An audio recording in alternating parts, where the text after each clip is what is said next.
전격 인터뷰, 이번엔 국민의힘 대선 예비 후보죠. 한동훈 전 대표 전화로 만나보겠습니다. 한 후보님 안녕하세요. 정 기자님 안녕하십니까? 불러주셔서 고맙습니다. 네, 국민의힘 대선 2차 경선에 진출하게 됐습니다. 예상하셨죠? 결과는 꼭 국민이 정해주시는 거니까 예상까지는 아니지만 열심히 했습니다. 빅4 예상한 대로입니까? 예상 외의 후보가 있습니까? 저는 예상했던 대로 이 국민들이 선택해 주신 것 같습니다. 대한민국에선 민심이 윤심보다 5천만 배 더 중요하다고 했는데 국민 여론조사에서 한동훈을 선택하고 있는 이유는 어디에 있다고 보십니까? 우리 국민이 5천만 명이 넘으시잖아요. 그 개개인의 한 분 한 분의 마음이 정말 중요하다고 생각합니다. 그 마음 바라보면서 지금 이 경선에 임하고 있고요. 이제는 정말 우리 당이 이 계엄의 바다를 건너야 한다는 마음이 많은 국민들의 의지로서 모이고 있다고 생각합니다. 지역을 걸어다니면서 유권자들과 만나기도 하고 유튜브에서 먹방과 같은 평범한 일상을 공개하고 있습니다. 어떤 의도인가요? 사실 저는 그 공적으로 보여드리는 것 말고는 제가 어떤 사람이고 어떤 정치를 할 것인지를 사람 자체를 좀 보시면 예상할 수 있잖아요. 네. 제가 평소에 살아가는 모습 그리고 생각하고 말하는 모습을 자연스럽게 좀 보여드리면서 많은 국민들을 직접 뵙고 싶어요. 그러면서 제가 어떤 정치, 어떤 미래를 제시할 수 있을지를 직접 보여드리고 싶습니다. 그래서 여러 가지 노력하고 있는데 잘 봐주시는지 모르겠습니다. 네. 다소 좀 어색해하는 표정도 있는 것 같긴 하더라고요. 근데 평소 살다 보면은 다 어색한 표정들이 좀 있지 않나요? 다 자연스러운, 오히려 일상이 더 자연스럽지 않을 때가 많더라고요. 그런 면에서 저는 평소 비슷하게 행동하고 말하는 걸 그냥 보내는 거라서 특별히 제가 스스로 어색하지는 않습니다. 네. 후원금이 굉장히 빠르게 채워졌습니다. 약 11시간 만에 29억 4천만 원을 달성했는데 민주당 이재명 후보의 기록보다도 빠릅니다. 어떤 의미를 좀 부여하시겠습니까? 30억 가까이 되면 정말 큰 돈이잖아요. 네. 저는 솔직히 놀라고 좀 두려운 마음입니다. 예전처럼 제가 이 당에 혼자만 있는 후보도 아니고요. 이재명 대표처럼. 그런데 이렇게 마음을 모아주시고 하는 걸 보고 크게 놀랐고요. 그리고 이게 한두 명의 독재가가 큰 돈을 한꺼번에 내준 이런 게 아니라 네. 평균적으로 한 8만 원 정도를 내주시는 거라고 하더라고요. 네. 그 마음이 뭘지를 깊이 생각하고 마음을 다지고 있습니다. 그리고 우리 일반 국민들 입장에서 8만 원을 그냥 정치하라고 내준다는 것도 굉장히 큰 돈이거든요. 8만 원도. 어떤 의미인지를 깊이 새기겠습니다. 열심히 하겠습니다. 2차 경선부터는 당원 투표 50%, 국민 여론조사 50%입니다. 당심이 중요합니다. 경선 전략 달라지는 부분이 있을까요? 저는 지금 당원들의 숫자가 굉장히 많아지셨고 당원들 수준이 높으시기 때문에 당심과 민심은 차이가 없다고 생각해요. 지난번에 제가 64%로 당대표에 당선될 때도 정확하게 당심과 여론조사 민심은 같았습니다. 다만 이 4명의 후보로서의 경쟁이 있은 후에 그 과반이 나오지 않으면 결선 투표가 도입돼 있잖아요. 이번 그렇죠. 처음으로. 네. 이 결선 투표가 우리가 본선에서 이재명 대표와 싸워서 이기는 데 있어서 너무 상처를 주고 갈등을 남길 것이라는 우려를 하신 분들이 많이 계셨죠. 네. 저는 그 우려가 있다고 생각해서요. 이번 더 열심히 해서 이 4명 선거에서 제가 반드시 과반 이상 득표를 해서 결선 투표까지 가지 않고 4월 29일부터 우리 당이 곧바로 본선 체제로 이재명 민주당을 상대할 수 있도록 하는 것을 목표로 최선을 다하겠습니다. 이 한덕수 대행의 출마설이 사그라지지 않은 가운데 민주당 진성준 정책위 의장이 한 대행이 국정과 선거를 안정적으로 관리해야 할 본분과 책임을 망각했다며 탄핵 카드를 다시 꺼내들었습니다. 이는 어떻게 보십니까? 이재명 대표의 민주당이 탄핵 카드를 쓰는 것은 이제 더 이상 뉴스 가치가 없다고 생각합니다. 한두 번이어야죠.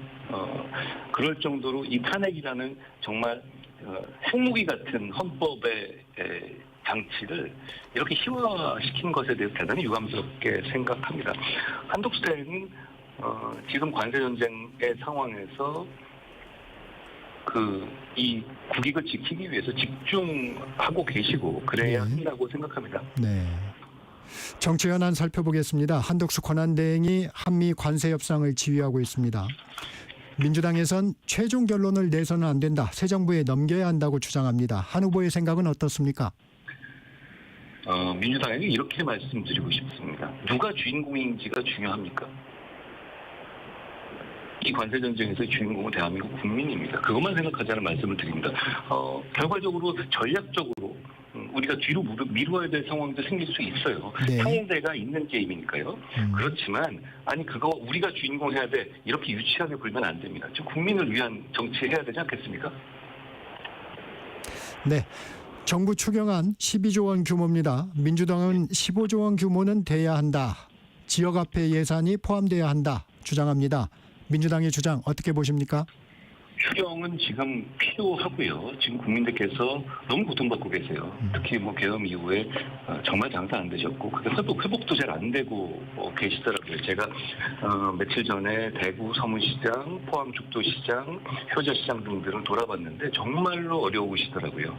눈물을 흘리는 분들도 많았습니다. 저희는 정부는 추경을 통해서 어떻게든 이분들을 도와야 합니다. 그런데 저는 추경이 더 돼야 된다는 지론을 밝힌 적은 이미 있어요. 액수가 네. 부족하다고. 그렇지만 민주당처럼 자기들이 얘기해놓은 지역화폐를 하기 위해서 자기들 공약을 하기 위해서 생생나기 위해서 늘려야 한다? 이러지 말았으면 좋겠습니다. 매번 이렇지 않습니까? 모든 게 자기들이 주인공이 돼야 되고 모든 게 표에서 도움이 되는 것만 생각해야 합니까? 지금 우리 국민 먼저 생각하자라는 말씀을 드립니다. 추경이 좀 늘어나야 한다는 부분에 대해서는 공감하십니까? 저는 추경이 액수가 늘어야 한다고 생각해요. 지금 국민들 너무 어려우십니다.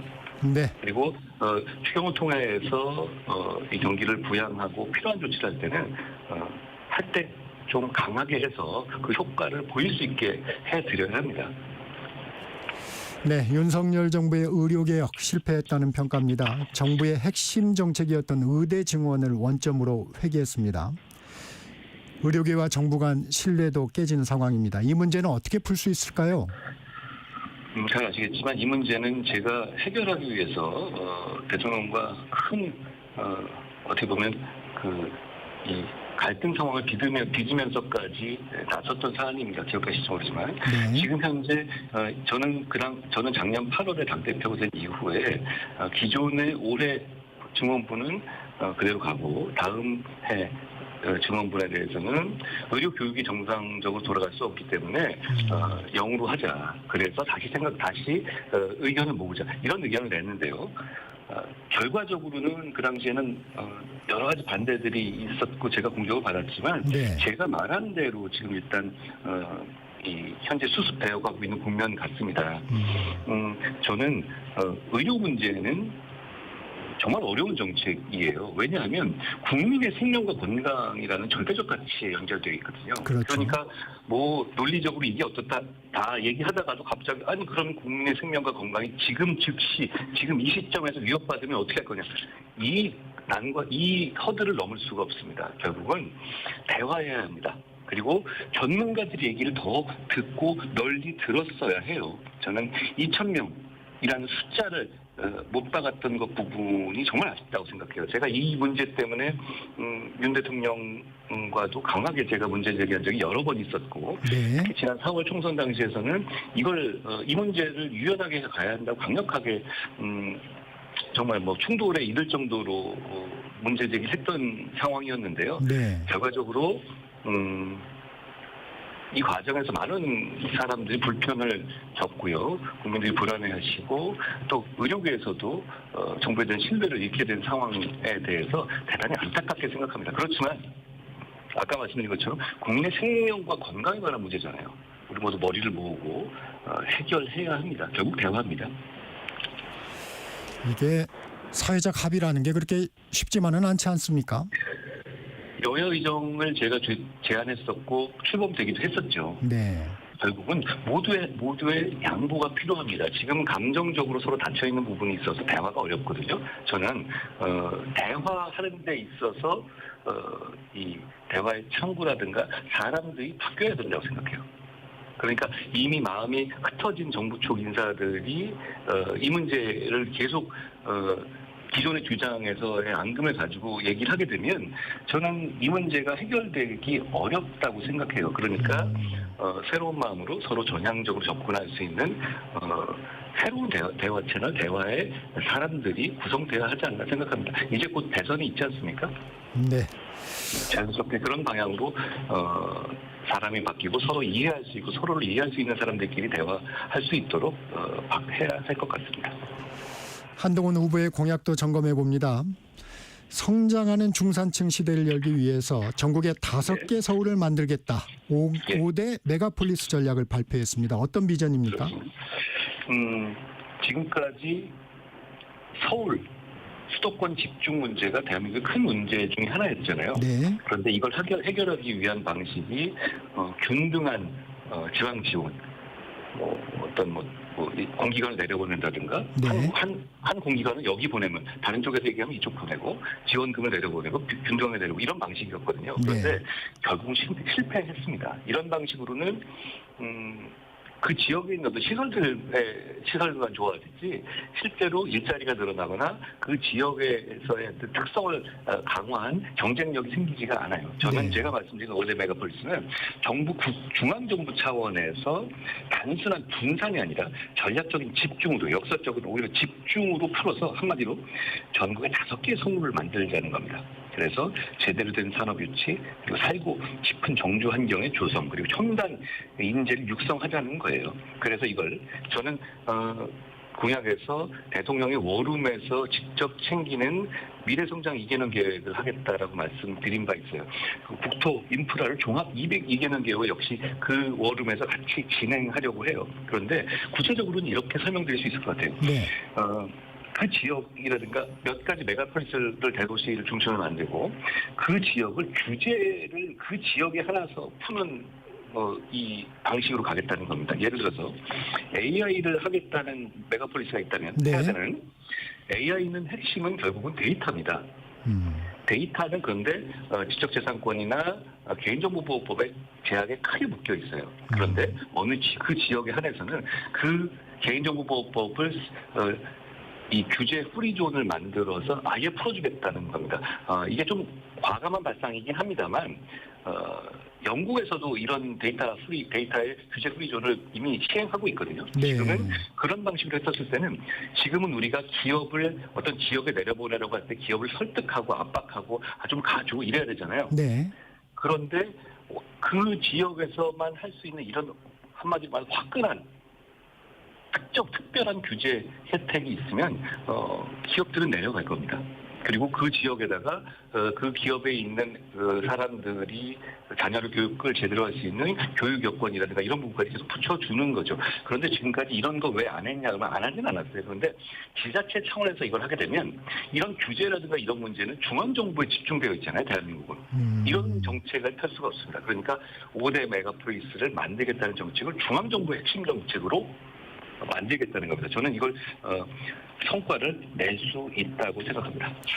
지금 말씀해 주신 기업에 대한 유인책 이 부분은 규제를 풀어주는 방안으로 유인해 보겠다.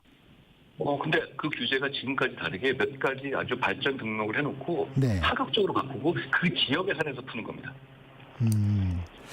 이 약간 이해가 지금 좀 안 되는 부분이 있는데 이 산업 지역의 지방 분산하고 이 차이 지금 조금 더 구체적으로 설명해 주시겠습니까?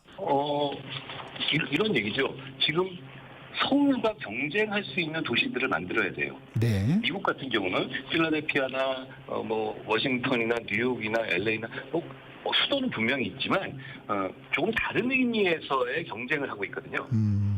지금은 서울은 서울대로 있고 어떻게든 서울하고 연계돼서 발전해 보려는 구도였어요. 지금까지는. 네. 그런데 분리돼서 완전히 자체로 서울과 경쟁할 수 있는 구도를 만들어야 되고 그리고 그것이 그 지역 전체에 균등하게 가는 게 아니라 그 대도시를 중심으로 집중시켜서 그 대도시를 발전시키고 그 대도시를 중심으로 방사형으로 생태계 형식으로 다른 지역, 그 주변 지역을 발전시키자는 얘기예요. 그런데 그걸 중앙정부 차원에서 개입해야 가능한 이유는 전 법무장관을 오래 하지 않았습니까? 네.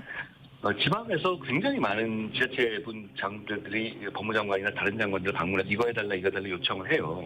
근데 그런 이유가 뭐냐면 이분들이 열정은 있지만 그런 권한이 없습니다. 그리고 그 권한을 한꺼번에 주기도 어려운 게 대한민국이 국토가 그렇게 넓지 않기 때문에 그렇게 분산하기도 어려워요. 결국은 중앙정부 차원에서 직접 그립을 잡고 메가폴리스 육성을 하겠다는 정책적인 방향이 거의 유일한 방안이라고 생각해요. 규제 특구를 해놓고 AI, 바이오, 에너지, 미래차, 반도체 이렇게 각 지역별로 각 특화가 될 수 있는 부분에 대해서는 특구 안에서의 관련 산업 규제를 사실상 완전 철폐하자는 거예요. 그리고 이게 예가 많이 있습니다. 미국의 보스턴 바이오 클러스터 성공 사례처럼 이런 밀집 분야가 높아지고 그렇게 되면서 도시가 성장한 사례가 많이 있습니다. 그리고 이건 단지 정부 재정으로만 될 수 있는 문제는 아니고 조세 제로 펀드를 만들 생각입니다. 지역에 대한 지속 가능한 민간 투자를 하는 경우에는 특정 조세에 대해서는 완전 감면해 주는 방식으로 지속 가능한 민간 투자가 유입될 수 있게 해줘야 합니다. 그래야만 그 도시가 단지 1년에 완성되지는 않잖아요. 결국 완성될 수 있을 거라고 생각합니다. 이 말씀하신 조세 제로 펀드도 흥미롭더라고요. 어떤 구상인가요? 말씀드린 것처럼 지역에 대해서 민간 투자를 유도하는 겁니다. 펀드에 대한 투자를 이 민간 펀드 중에서요. 지역에 대한 투자는 민간 투자를 계속하고 어느 정도 이어가는 경우에 있어서는 세금을 면제해 주는 겁니다. 궁극적으로. 그렇게 되면 돈을 지역에 넣었다가 뺄 유인이 적어지게 되겠죠. 그리고 예를 들어서 또 하나는 수도권의 부동산 매각대금을 규제제로 특구에다가 제가 말씀드린 메가폴리스에 투자하게 되면 양도세를 즉시 이연시키고 구체적으로는요.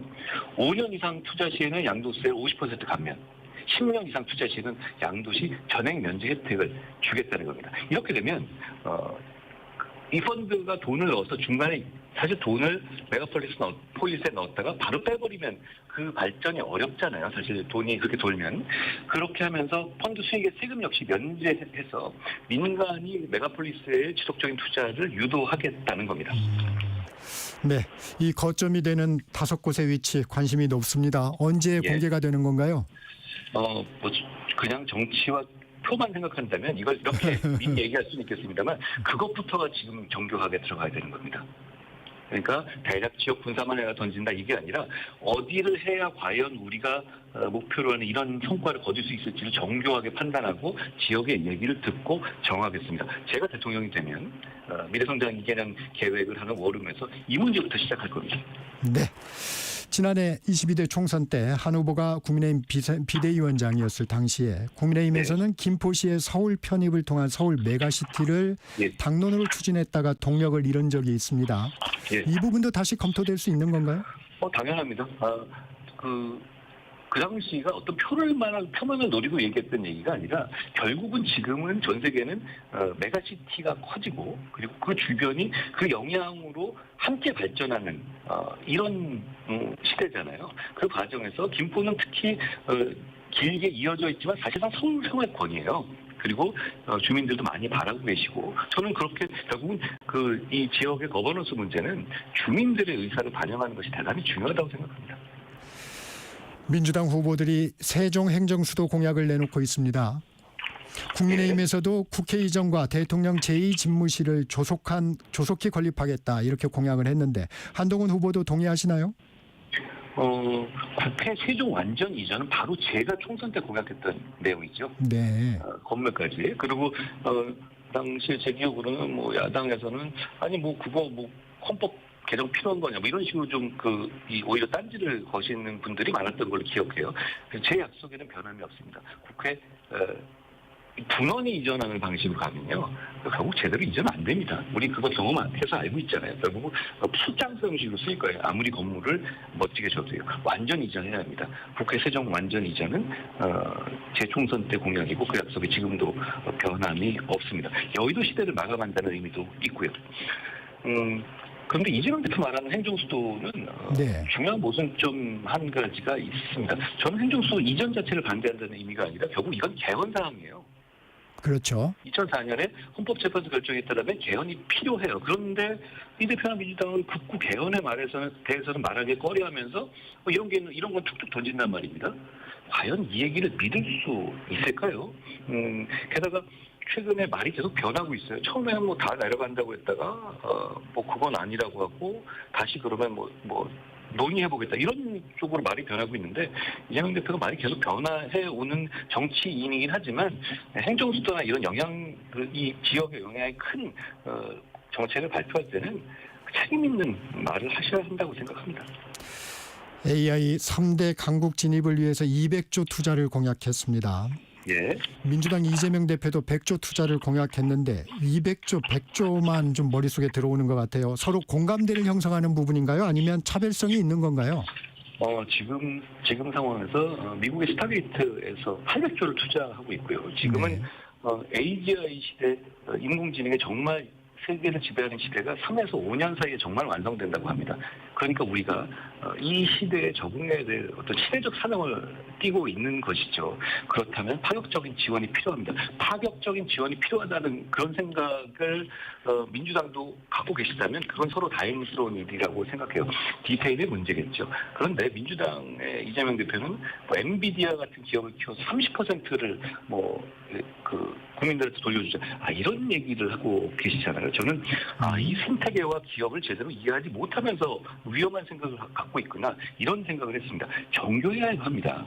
저는 AI에서 200조를 투입하다는 것이 그 숫자의 문제가 아니라 AI에서 정말 필요한 컴퓨팅 파워를 높이기 위한 칩을 구매해서 공동으로 우리 기업들이 쓰게 하는 것, 그리고 데이터에 관한 규제를 철폐하고 데이터에 대한 규제를 AI의 발전에 적합하도록 만들겠다는 것, 그리고 무엇보다 또 중요한 건 AI 인재가 유출되지 않도록 하는 것이거든요. 네. 그 인재에 대한 인재가 대한민국을 위해서 일할 수 있는 상황을 만들기 위해서 그 돈을 쓰겠다는 것이고, 그 정도의 돈을 지금 투입해야 지금 우리가 이 AI 혁명 시대에 올라탈 수 있다고 생각해요. 과거에 산업혁명이 체력을 극복했잖아요, 인간이. 네. 그때 우리는 그게 있는지도 모르고 지나가다가 나라를 뺏기기까지 했습니다. 이번 AI 혁명은 인간의 지력을 극복하는 혁명인데요. 여기엔 제대로 올라타야 되지 않겠습니까? 저는 그런 절실함을 가지고 AI 시대로에서의 이 대한민국의 번영을 제 정치의 최우선순위에 두겠습니다. 부동산 정책은 국민 생활에 민감합니다. 네. 한 후보는 재건축과 재개발 활성화를 통한 주택 공급 방안을 제시했어요. 어떤 구상입니까? 결국은 집의 수가, 인구가 줄어들고 있지 않습니까? 네. 그러면 집의 총수가 모자란 건 아니에요. 그렇지만 왜 집값 안정이 되지 않냐면 결국은 양질의 주택이 새로 공급되는 부분이 적기 때문이다. 그것도 지역도 국민들이 원하는 지역이어야 해요. 부동산 정책에서 제가 성장하는 중산층 시대를 말씀드렸는데 집값이 안정되지 못하고 중산층이 집 문제로 너무 어려움을 겪으면 성장할 수 없습니다. 중산층을 키우기 위해서는 집값 안정이 대단히 필요한 것이죠. 자산 격차가 집값이 안정되지 않으면 너무 빠르게 확대되지 않습니까? 문제는 공급에 있습니다. 집이 하루아침에 지어지지 않잖아요. 네. 특히 결국은 그런데 그 공급을 할 수 있는 신규 부지들은 이미 수도권 서울에는 거의 없어요. 그렇지 않습니까? 그렇다면 결국은 재건축 재개발을 통해서 신규 공급이 일어날 수 있을 겁니다. 그러기 위해서는 지금은 규제를 최소화하는 게 필요합니다. 일요일에 제가 3가지를 발표했는데요. 네. 첫째로는 재건축 초과이익 환수제를 과감히 폐지하자는 겁니다. 네.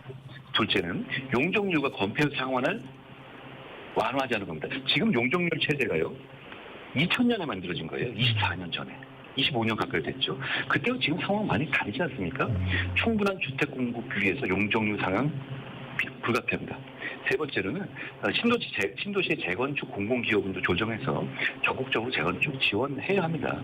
동시에 이제 그린벨트 해제 지역에는 청년과 신혼부부 일반 분양도 대폭 확대해서 인구 절벽 문제와 출산율 문제에도 이 집값 정책이 반영되어야 한다라는 말씀드립니다. 이렇게 양질의 주택 공급 늘려서 집값 안정시킨다. 이건 바로 중산층이 성장하는 기본이죠. 현실적으로는 자재값과 인건비 상승 등으로 건축비가 급증하면서 재건축 재개발이 어려운 부분도 있습니다. 돌파구가 있을까요? 뭐 그런 부분도 있지만요. 결국은 모든 건 연결됩니다. 그러니까 관세 전쟁을 통해서 우리가 얻을 수 있는 것도 물가를 안정시키자는 것 아닙니까? 네. 그리고 제가 에너지 영역에서 원전 중심으로 기존의 어떤 에너지 PCT를 걷어내고 실용적으로 가자는 것도 물가를 안정시키자는 거잖아요. 결국 그건 모든 영역에 해당되는 겁니다. 그렇지만 재초환이라고 하죠. 재건초과이익 환수제 같은 경우는 이것 때문에 지금 여러 군데에서 재건축, 재개발이 한다고 하지만 진짜 수십 년째 말만 이어지는 경우도 많잖아요. 서로가 네. 너무 피곤하지 않습니까? 그런데 그 걸림돌 중에 하나가 이 재건축 초과이익 환수제예요. 이걸로 인한 약간의 차이 때문에, 생각들의 차이 때문에 갈등이 생기고 느려지는 것이죠. 저는 하나하나 해결하자는 겁니다. 이것 하나가 모든 주택 정책과 주택 정책의 주택 가격을 안정시키지 못하겠죠. 그렇지만 눈에 보이고 진짜 손에 보이고 당장 효과가 있는 것 하나하나 해나가자는 겁니다. 그렇게 되면 국민들과 부동산의 시장에 메시지를 줄 겁니다. 아, 공급이 늘어나겠구나. 재건축이 활성화되겠구나. 그런 심리가 결국은 제가 말씀드린 양질 주택고 공급 상승과 집값 안정을 가져오게 될 거라고 저는 기대합니다. 종합부동산세에 대한 입장은 어떻습니까? 종부세 자체에 대해서는 굉장히 복잡한 상황이 있어요. 네. 너무 많아졌죠. 그렇지만 그 숫자가 윤석열 정부 들어서 공시지가에 대한 현실화 한 부분들, 그걸 낮춘 부분들 이런 걸 어느 정도 보정되긴 했는데요. 부동산으로 인한 세금의 액수를 줄여야 된다. 그런 방향에 공감합니다. 제가 얼마 전에 상속세 문제도 말씀드렸잖아요. 네. 역시 비슷한 얘기인데요. 이 상속세 문제도 수십 년간 원래는 상속세의 대상이 아니었던 중산층에게도 상속세의 대상이 넓어지고 있잖아요. 그렇죠? 왜냐하면 원래 과거에는 마포 같은데 아파트 하나 갖고 계시던 분들은 상속세의 대상이 아니었는데 아파트 값이 올랐지만 그동안의 과표가 수십 년째 그대로 있음으로 해서 내지 않았었던 분들까지도 이제 세금을 내게 됐죠. 네. 이런 상황들은 결국 그 부동산 관련 세금들이 물가라든가 상황에 맞게 하고 적응해야 되는데 그게 제대로 안 되어 온 겁니다. 저는 이런 면에서 이런 부동산 세제의 문제는 그냥 감면 일변도라기보다는 정상화라는 말씀을 드리고 싶습니다. 마지막으로 짧게 한번 질문 드리겠습니다. 북핵 문제. 북한은 핵무력 완성을 주장하고 있고 트럼프 행정부도 북한의 핵 보유를 인정하는 듯한 입장도 내보입니다. 핵 대응 전략은 어떻습니까? 전에 처음에 트럼프 행정 초기에 말했던 북한에 관한 원급 때문에 그런 말씀을 하신 건데 정확하게 말하면 핵 보유 자체를 인정하는 건 아닙니다. 그런 취지는 아니라고 미국에서도 다시 입장을 했죠. 그렇지만 상황이 굉장히 가변적인 것은 분명하고요. 결국은 그런데 이제 그 과정에서 이런 말씀들을 하는 분들이 많죠. 핵 무장하자 그냥. 그런데 이건 국민들 입장에서 자연스러운 현상인데요. 마무리해 주시고요. 핵무장은 죄송합니다. 제 입장을 간단하게 말씀드리죠. 네. 저는 일본처럼 핵 잠재력 그러니까 핵무기 직전 단계까지 가는 핵 잠재력 확보가 현실적인 대안이라고 생각해요. 농축 재처리 기술의 확보죠. 그리고 더 나아가서는 핵 추진 잠수함 개발하는 등 북한에 대한 억지력을 더 강화하고 삼축 체계를 보강해야 합니다. 네, 고맙습니다. 지금까지 한동훈 국민의힘 대선 예비 후보였습니다. 고맙습니다. 전화 연결 상태가 고르지 않은 점 청취자 여러분의 양해 부탁드립니다. 정책시사 2부 마칩니다. 잠시 후